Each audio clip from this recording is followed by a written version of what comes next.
Hello Aries! Welcome dito sa iyong last week of April reading. Kamusta sa Aries? Tingnan natin itong mga energies mo. Dahilan, natataranta ako guys, di ko alam paano ayos yung gagawin ko dito. Sobrang daming cards.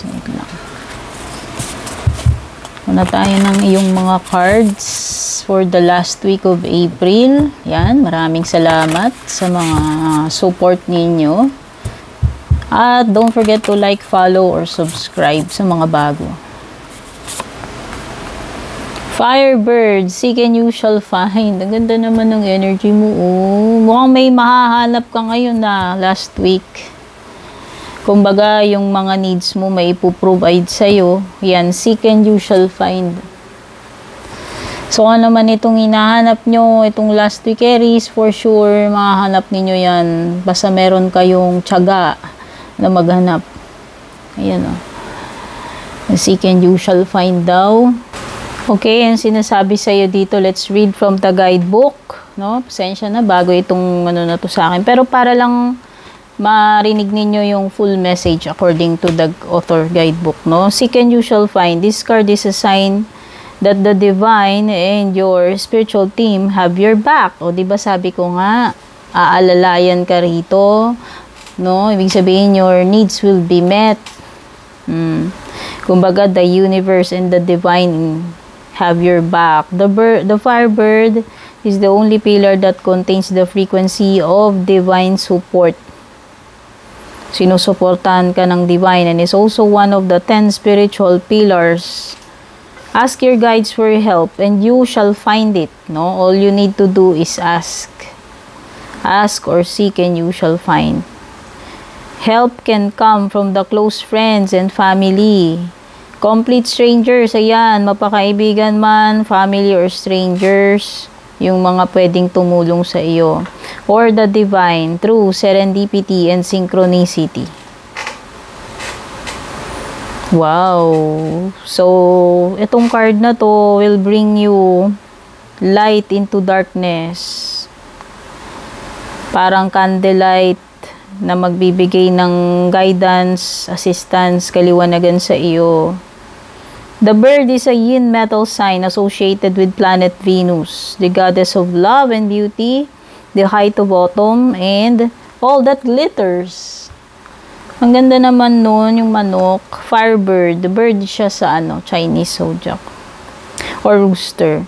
Those with the bird in their natal chart, no? Kung meron daw kayong bird sa inyong chart, usually have an appreciation for luxury and the finer things in life. Yan. Meron kayong appreciation sa magagandang bagay, sa mga luxury. Yin fire in the heavenly frequency emphasizes living from the heart. Passion, no? Means living from the heart. Isinasa buhay ninyo, ano yung nasa puso ninyo. Okay? What the heart needs is simple moments of joy, but your desires often complicate our life. Our desires often complicate our life. Tama yun. No, yung mga desire natin, usually yan din yung nagbibigay sa atin ng problema. Open your heart to new opportunities. Wow, pwedeng may opportunity din. Explore your passions, do what you love. Sabi ko nga, diba, living with passion.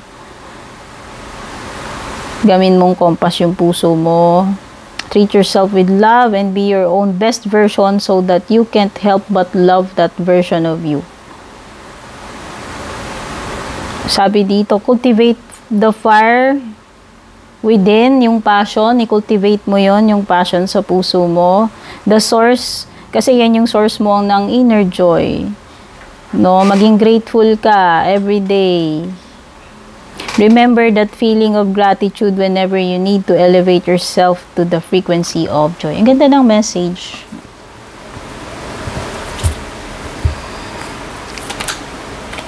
Uy, drama. Oh, may drama ngayong 4th week. Oh, baka may mga eksena, may gagawa ng drama, ng eksena, sino kaya? O baka may involved ka. Pwedeng may Leo energy. Pwedeng siya yung gagawa ng drama ngayong last week.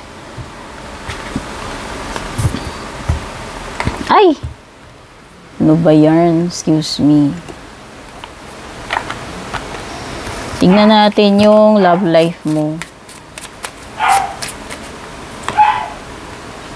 True love, this is the romance of a lifetime. Wow! O baka ito na yung the one. No? Kung sino man yung person mo ngayon, or kung single ka, ayan, kung sino yung next na darating, baka siya na yung the one. Ayan. This is the romance of a lifetime. True and lasting love is here for you. Ayan, kaya yung mga may jowa ngayon, asawa, partner, pwedeng ito na daw yung true love. Parang kanta yun, no? Yung Firehouse ba yun? Finally find the love of a lifetime. Tama ba? Firehouse. Firehouse nga yata yun. Parang ganun yung kanta. Match na match dito. So, yan. Kung sino man itong ka-partner mo ngayon, Aries, kung single ka, kung may darating sa'yo, pwedeng yan. Yan na yung love of the lifetime na hinihintay mo. Kaya kung may mga person kayo ngayon, pwedeng yan na yun. Siya na yun. Oy, meron kang Leo dito, meron ding water sign, Cancer, Scorpio, Pisces. Some of you magiging stubborn, hindi mag-give way, hindi mamimigay, o yung iba maramot. Yung iba magkikling kayo to something, Four of Pentacles. Clinging, holding on, ayaw sumuko, may mga ayaw bitiwan. Ayaw i-let go, ayaw i-share, no? This person is keeping this to him or herself. Ikaw man ito or kung sino man itong tinutukoy, possible na earth sign. Okay, strong energy ng earth sign, Taurus, Virgo, Capricorn, tsaka water sign, at Leo. O yan na nga, may paparating nga love of the lifetime. Ayan na yung Knight of Cups. Yung mga may jowa, pwedeng susuyuin kayo. Pwedeng siya yung magkukusa, mag-i-initiate. No, meron ditong initiation whether ikaw yung gagawa niyang gesture na yan o yung person na nakakadil mo. Yes, dalawa yan. Dalawa. Pwedeng may magkaribal dito. Pwedeng may dalawa kayong diniligawan or option or pwedeng dalawa yung maliligaw ninyo. Hindi ko alam. Dalawa yung person ngayon sa buhay ninyo. Hindi ako sure. Nakikita ko dito na ayaw i-let go yung isa. Ayaw mag-let go. Ikaw man yan o yung person. Nakikita ko rin na possible na may mga lakad dito in progress kasi may dalawang horses dito. Moving forward, no? May nakikita akong pag-usad, progress, improvement, travel, leveling up, paglipat. No? Pwedeng yan yung mga possibilities niyan. Tignan natin ano yung paparating sa iyo.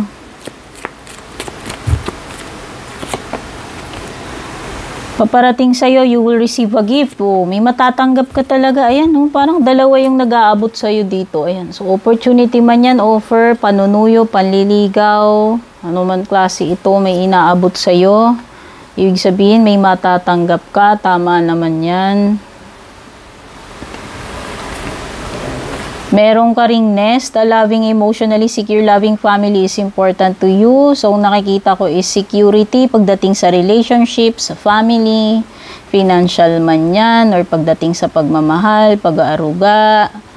Okay? Secured ang pamilya. Secured ang samahan. Okay? Pero most likely, pamilya yan. At may matutupad, ayan, bukod sa may baka ito na nga yung marireceive mo kasi may katuparan ng wish dito last week ng April, Aries, okay?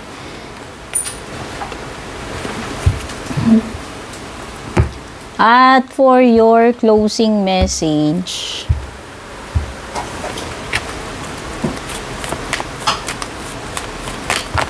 hi!